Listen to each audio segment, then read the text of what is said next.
Oi, pessoal, tudo bom com vocês? Tudo jóia? Ó, quem tá aqui hoje, que lindo. Vocês estão bem, gente? Estamos aí na nossa lição de número 8, né, Lisandra? 8, já quase Natal. O trimestre já tá, ó... voando. E uma lição, uma história mais linda que a outra. Sim. E hoje, a de hoje é espetacular. Talvez o centro de tudo aquilo que a gente estuda, o sentido de tudo aquilo que a gente estuda. O porquê é o ápice, né? Exatamente. Quer saber que lição é? Não precisa nem de apresentação, né? Pastor Jura, Lisandra, Pastor Jura, nós estamos na área e segue com a gente na lição 8. Aqui não tem vinheta, então nós vamos seguir, vamos orar. Tá Peraí, antes de orar, ó, aqui, ó. Ah, é eu verdade. Vou mostrar se você continua participando, continua... Gente, tem sido... Pastor, tem sido sensacional. Um monte de gente recebendo. A última pessoa foi da Bahia, né? Da Bahia, o pessoal lá da Bahia, do Nordeste, ó. Super acompanha a gente. Ó quem é de lá. Eu amo. Não sou de lá, mas eu... Você sou ficou apaixonado, tempo, fiquei. Né? Aí eu tenho sotaque, eu sou um carioca abaianado com sotaque, carioca abaianado e vivendo em terras sul-mato-grossenses. Nossa! E é muito legal quando o pessoal comenta de onde é. Olha, gente de Coari, de Manaus, do Amazonas, Moçambique. E continua viralizando, manda pra todo mundo, para que de fato esse momento que a gente tem aqui de gravação, de aprendizado, isso impacte outras pessoas também e ajude outras pessoas. A gente sabe que são N realidades. Exatamente. E às vezes um vídeo, poxa, de 10 minutos, 15 minutos faz uma diferença tremenda em quem tem, às vezes, uma limitação de recurso, ou precisa de uma ideia, de um insight, de uma ilustração, e às vezes rola aqui e você tá participando desse momento. É isso aí, fica com a gente que sempre tem ideia boa. Bora? Exatamente. Vamos lá? Nossa lição de número 8 tá falando sobre contemplando a cruz. Lisandra? Já parou pra olhar a cruz? Exatamente. Não é? E como que... Gente, olha só, você já parou pra pensar o que é contemplar? Né? Ah, é só olhar, é ficar olhando, mas que graça tem ficar contemplando? O conceito de contemplar está lá no capítulo 3 de Gênesis. No sentido do pecado, no sentido negativo. E que quando você vai, a gente chama isso no hebraico de contraste. Quando você olha um comportamento, você usa esse comportamento para explanar o contrário. Então, por exemplo, capítulo 3, verso 6 de Gênesis. A mulher viu o fruto, né? Viu que era agradável, era bom para dar entendimento, ou dar conhecimento. O que ela estava fazendo? Contemplando. Primeiro contato visual, depois a contemplação. Ela pensando, refletindo. Poxa, será que é? Será que não é? Não sei o quê. Para depois ela ir lá e pegar. Entendi. Entendeu? Então esse é o desdobramento do pecado. Quando a gente fala do sentido do contemplar, a gente está parando num ritmo... A gente está nesse ritmo acelerado que estamos. Parando para contemplar as coisas espirituais. Nossa, isso é muito sério. Você tem conseguido... Quem não vive correndo? Que mundo é esse que a gente vive? Olha, você pode ser adulto, adolescente, até as crianças, coitada. Tá todo mundo assim. O pastor tem 2 meninos, tenho certeza que eles não param. E eles vão pra escola, eles vão pro coral, eles vão pra... Primeiro porque o pai é agitado, né? Segundo... Ninguém para. O adulto não para, as crianças não param, os adolescentes não param, a vida dos adolescentes, coitado. E eles, principalmente, os adolescentes, já parou pra pensar que eles não conseguem parar pra contemplar. Exatamente. Ninguém tem paciência e rola aquele feed, passa aquele dedo. Você passa muito o dedo pra cima? Como é que vai de arrasta pra cima ali, ó? Você faz muito isso? Gente, já tentou parar? Como que é difícil? Muito difícil. Comenta aqui pra mim. Se você usa... Não, o pessoal não vai querer comentar isso. Não vai. Mas eu vou dar um exercício. Dá um exercício. Eu tive uma situação uma vez, na Bahia, inclusive, quando eu tava lá na FADBA, hoje eu Uniaene. E foi pra mim um sábado extremamente significativo. E talvez até o sentido. Apesar de a gente estar falando de cruz, mas a gente pode até esbarrar em outras coisas. Por exemplo, você tem contemplado o sábado, o dia do sábado? Perfeito. Porque esse exemplo tem a ver com sábado. Sim. E um belo dia, gente, eu não tinha agenda naquele dia, eu não tinha muita coisa o que fazer. E eu não sei porquê, eu só lembro da situação. Eu parei sentado em uma das gramas do internato, deitei, e eu lembrei de uma situação, de uma memória afetiva minha, de ficar olhando o formato das nuvens. Uau! O que a gente fazia quando era criança? Sério, e eu sou apaixonado por isso. Sim. E aí eu passava assim, ó, de um canto pra outro, olhando, nossa, aquele ali é um rinoceronte, aquele ali é um dragão. E eu ia buscando forma pra todo mundo. Uma casinha, um cachorro. Quando eu cheguei no final, eu voltei no início e já tava tudo diferente. Já tinha ventado. Mas aquilo me deu uma tranquilidade, um negócio. E pra mim, hoje, do que a gente tá falando, pra mim isso foi contemplar. Você para, dá um pause na correria, das atividades até da igreja no sábado, né? A nossa redundância que a gente brinca, né? O sábado sabático, né? Porque de sábado tem tanta coisa também, não é? Exatamente. Então, partindo para a lição, qual o risco que a gente tem quando a gente fala de cruz?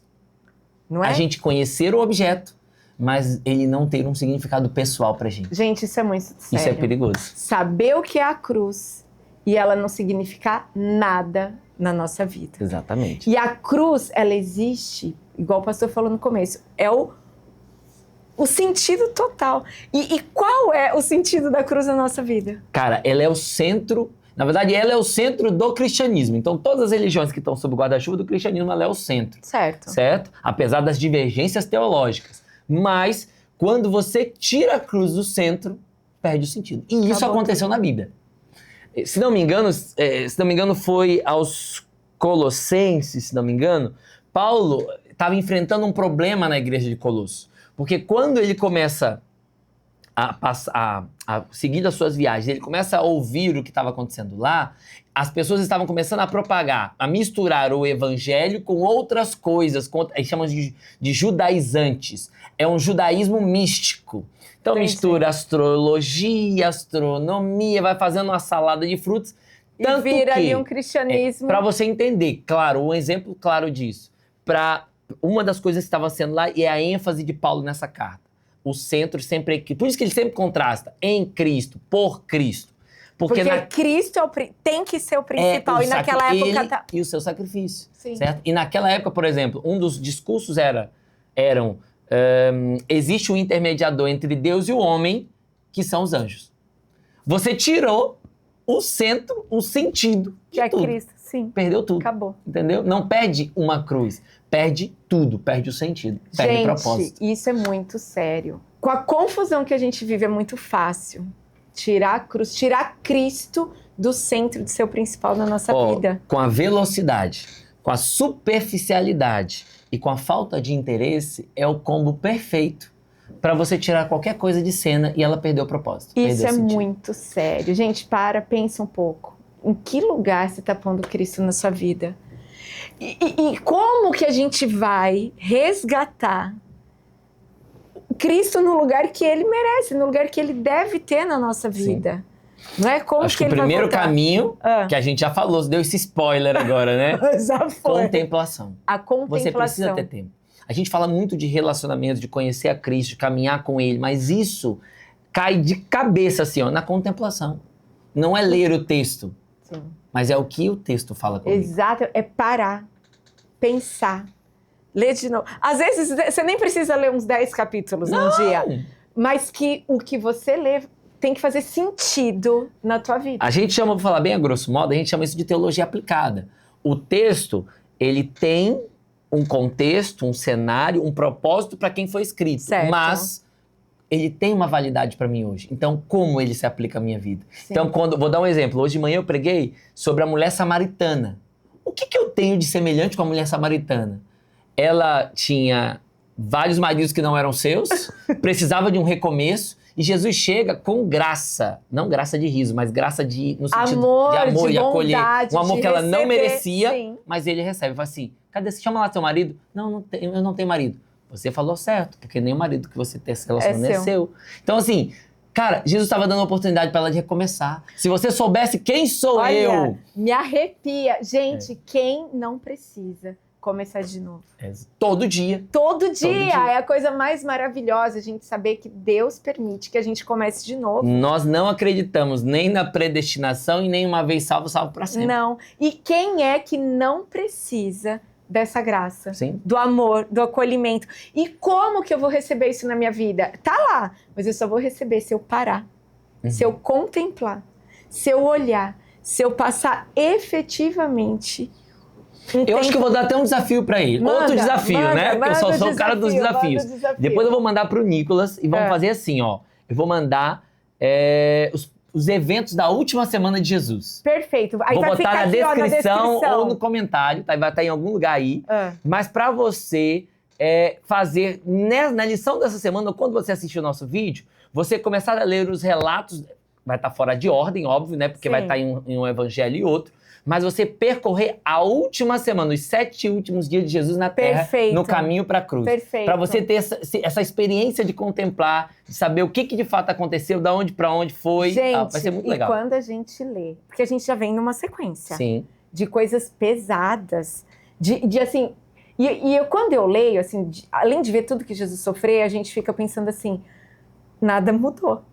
Porque assim, a mesma injustiça que tinha na época de Jesus tem agora. Só potencializou, né? Ficou mais conhecido pela mídia. Porque, como diz a minha mãe, o mesmo que dava ideia naquela época... É o mesmo. Que dá ideia faz 6.000 anos que tá dando ideia com ele, né? Exatamente. Mas então, ó, vamos lá. Então, contemplando é uma forma da gente ficar mais perto e de Jesus voltar para o centro, para o lugar principal da nossa vida, né? E quando você pega, Lisandro, por exemplo, a gente tem a história, a lição, um dos blocos da lição vai desbarrar ali no Simão Cirineu, né? Aquele que foi o que carregou. Isso.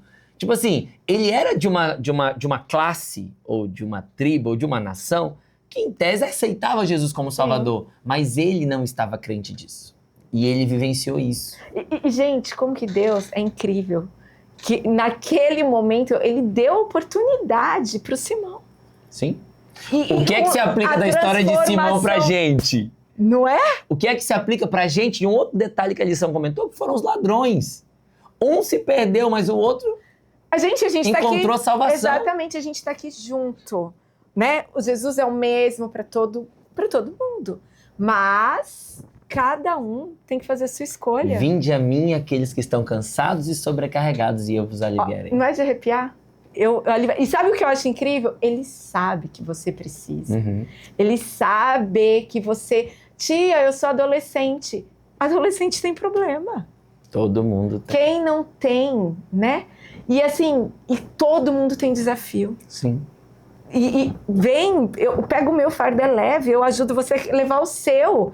Né? Quem tá cansado, sobrecarregado, vem que eu vou aliviar. É incrível. É incrível. E isso, cara... E é todo dia. Todo dia. Por quê, gente? E aí, por que a gente fala que é tão importante essa lição e essa ideia e tudo isso é o centro de tudo que a gente estuda e de todo o sentido da vida espiritual? Porque o que é ponto...